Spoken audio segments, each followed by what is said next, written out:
इसी वचन से देखिए, 4 अध्याय में ही जाइए तो वहां पर हम पढ़ेंगे 20, 21 और 22 आयत को अगर हम देखेंगे तो वहां पर क्या लिखा वचन से संबंधित। देखिए, पढ़िए हमारे साथ, नोट करते चलिएगा। हे मेरे पुत्र, मेरे वचन पर ध्यान धर के सुन। ध्यान धर के सुनना है। अपना कान मेरे बातों पर लगा। वचन 21 को आइए, इनको अपनी आंखों की ओट ना होने दे। चाहे आप काम पे जाएं, धंधे पे जाएं, कोई भी काम आप अपने जीवन में करें, पर अपने आंखों का ओट, अपने मन का ओट नहीं होना चाहिए। हमारे सामने वचन होना चाहिए। वरन अपने मन में धारण कर ले। जैसे हमने कपड़े पहन लिए हैं, वैसे ही हमें वचन को अपने अंदर, अपने मन में धारण कर लेना है। वचन 22 को पढ़ेंगे तो वहां लिखा है, क्योंकि, क्यों धारण करेंगे, क्यों वचन धारण करेंगे, क्यों वचन पहनेंगे, क्यों वचन ग्रहण करेंगे? उसका उत्तर यह है, क्योंकि जिनको ये वचन प्राप्त होते हैं, हम उसको आपको सही करके बता रहे हैं, जिनको ये वचन की समझ प्राप्त हो जाती है, वे उनके जीवित रहने का और उनके सारे शरीर के चंगाई पाने का कारण बन जाता है। आमीन। अगर आपने वचन को ग्रहण कर लिया है, वचन को प्राप्त कर लिया है, तो यही वचन आपको जिंदा रख सकता है। यही वचन आपको चंगा कर सकता है। और ये वचन क्या है? यीशु मसीह है। यीशु मसीह है। उदाहरण के लिए, अगर आप किसी को, कोई आपका मित्र है, तो तुरंत पहली बार में मिलने पर वो मित्र आपको कुछ भी मांगने पे ज्यादा नहीं दे सकता। लेकिन अगर उस मित्र को अधिक आप जाने, वो आपको जानेगा, वो आप एक दूसरे को आप अधिक समय तक जानेंगे। जितना अधिक से अधिक एक दूसरे को जानेंगे, उतनी ही आप एक दूसरे से अधिक चीजें ले सकते हैं। महंगी से महंगी चीजें ले सकते हैं। कोई नया मित्र है और आप उससे बोल रहे हो, भाई हमको 1 लाख रुपए दे देना, वो बोलेगा ना रे बाबू, मन में सोचेगा अभी तो 4 दिन हुए हमारा आपका दोस्ती, कैसे मैं 1 लाख दे दूं।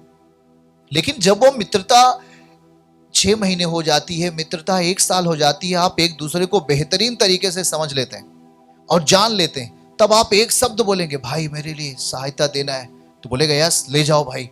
क्यों? क्योंकि आपने उसे समझ लिया और उसने आपको समझ लिया।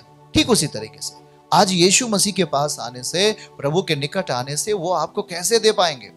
तुरंत वो हमें वो चीजें नहीं दे देते, पर हमें उनको जानना पड़ेगा। वो तैयार है देने के लिए, पर मित्र को और अधिक, जितना अधिक जान सकेंगे कि मित्र मेरे लिए क्या करता है, मित्र ने मेरे लिए क्या किया है, प्रभु ने मेरे लिए क्या किया है, कौन सा बलिदान दिया है, और वो किस तरह अपने आप को दर्शाते, किस तरह अपने आप को प्रकट करते, किस तरह अपने आप को आशीर्वाद देते। जब तक हम कायदे से समझ नहीं पाते, तब तक वो हमें कुछ देता नहीं। लेकिन जैसे जैसे उसको हम जानते जाते हैं, उसको हम समझते जाते हैं, वैसे वो हमारे लिए चीजें देता जाता है। हालेलुया। बातों को समझना जा। इसलिए कभी भी अपनी जिंदगी में जल्दबाजी मत करो। फेथ को बढ़ाओ, विश्वास को बढ़ाओ।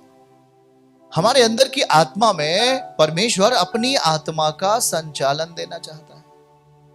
हम मनुष्य की आत्मा है, हम शक्तिशाली नहीं हैं, पर प्रभु ने क्या कहा, मैं तेरे लिए अपना सहायक भेजूंगा, मैं तेरे लिए अपना सहायक भेजूंगा, पवित्र आत्मा भेजूंगा जो तेरी सहायता करेगा। कहां भेजेगा? वो हमारी आत्मा में भेजेगा। हमारी आत्मा और परमेश्वर की आत्मा एक हो जाती है। उस टाइम में हम हर चीजें जो असंभव रूप में देखते रहते हैं, वो संभव में बदल जाती हैं। जो दुख में वो रहता है, वो सुख में बदल जाता है, क्योंकि वह पवित्र आत्मा हमारे जीवन के लिए काम करता है। फेथ ये भी है, जब आप उसके साथ सही दशाओं में जियोगे, आप उसको तोड़ोगे नहीं, आप उसको दुखी नहीं बनाओगे, आप उसको निराश नहीं करोगे। हाँ, आप बोलेंगे क्या वो आदमी है निराश हो जाता है? हाँ, मनुष्य से ज्यादा कहीं अच्छा कोमल मन को रखता है, कोमल मन वाला व्यक्ति परमेश्वर है। आप यदि उसे पिता नहीं कहेंगे, वो दुखी होता है। मतलब वो अगर उसे सही स्थिति नहीं देंगे, अगर उसे सही स्वभाव से प्रकट नहीं करेंगे अपने आप को, तो वो थोड़ा से नाराज हो जाता है, क्योंकि पिता है ना। लूका अगर 15 अध्याय में हम देखें तो वहां पर उड़ाऊ पुत्र के बारे में दशाएं क्या थी। उड़ाऊ पुत्र के बारे में पिता बहुत समझाता है अपने पुत्र को, बेटा ऐसा मत कर, पर वो करता है, पर वो करता जाता है। वो पिता की बात नहीं मानता और वो पिता से दूर होता चला जाता है। आज परमेश्वर क्या है? आपका पिता है, हमारा पिता है। और इसीलिए तो दुनिया पिता के पास आना चाहती है, दुनिया पिता का प्रेम पाना चाहती है ना। दुनिया उस सच्चे पिता का प्रेम पाना चाहती है जो एक ही पुकार में आपकी आवाज सुन लेगा। दाऊद कहता है, जब मैंने पुकारा, 138 अध्याय वचन 3 को पढ़ेंगे, जब भजन संहिता 138 वचन 3 में लिखा है, जैसे मैंने यहोवा को पुकारा, पापा को पुकारा, वैसे उसने मेरी बातों को सुन लिया। हालेलुया। और जब सुना है तो क्या किया उसने? बाइबल कहता है उसने मुझे बल दिया, उसने मुझे हिम्मत दी। आमीन। बोलो, है ना पिता आपका? इसीलिए हम अपने आप को उस पिता के समीप रखना ज्यादा अच्छा समझते हैं, क्योंकि उसी के हाथों में सब कुछ है। उसने अपने पुत्र को एक पिता की तरह, मतलब पिता की हर एक सामर्थ्य पुत्र के अंदर दे दिया। यीशु मसीह को देखने का मतलब पिता को देख लेना, और इसीलिए यीशु मसीह हमारे बीच में आया। वो सब कुछ जानने के लिए आया कि लोग मुझसे प्रेम करते हैं कि नहीं करते, लोग मुझसे मेरी बातों को मानेंगे कि नहीं मानेंगे। तो हम बाइबल को अगर ध्यान से पढ़ें तो जिसने पुत्र को माना, पिता ने उसका आदर किया।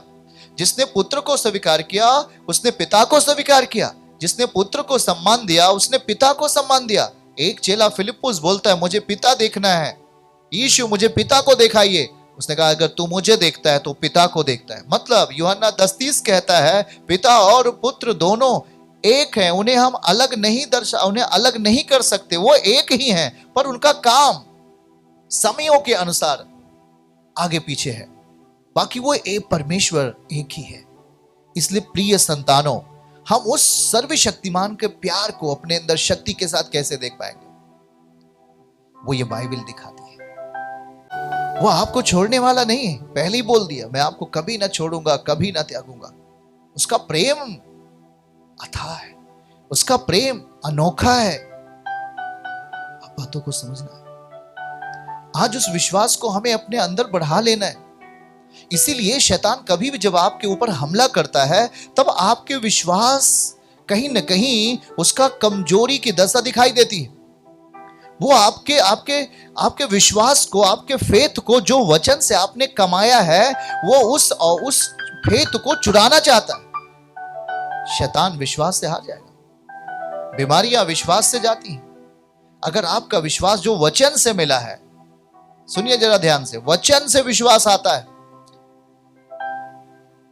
वचन से, व्यभिचार करने से विश्वास नहीं आता, पाप करने से विश्वास नहीं आता, पर हम इस बाइबल के वचन को पढ़ने से ही जो विश्वास मिलता है, वो सबसे अलग विश्वास है।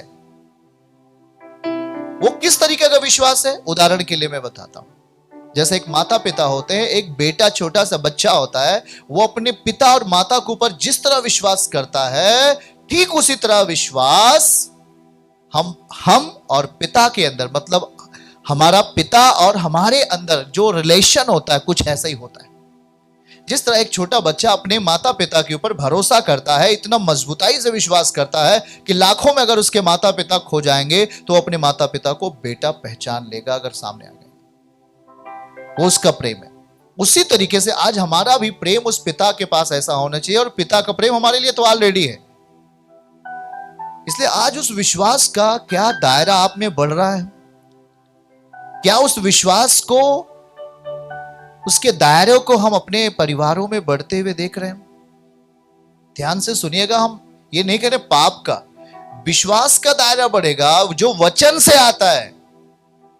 गौर करके सुनिए, जो वचन से विश्वास आ रहा है आपके अंदर, वो आपके बीमारियों को दूर करने में सामर्थ्य है। आमीन।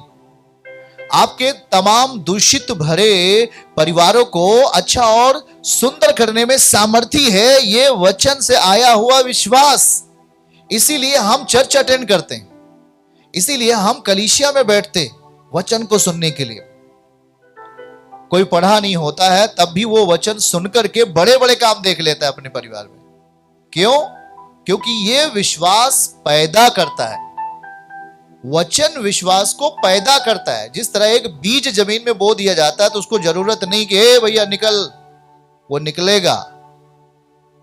उसी तरीके से होता है हमारा ये वचन। जब हम उससे स्वीकार कर लेते हैं, कोई भी व्यक्ति होता है, केवल वचन को अगर वो पढ़ रहा है या सुन भी रहा है, तो उसके अंदर ये वचन विश्वास को बढ़ा देता है।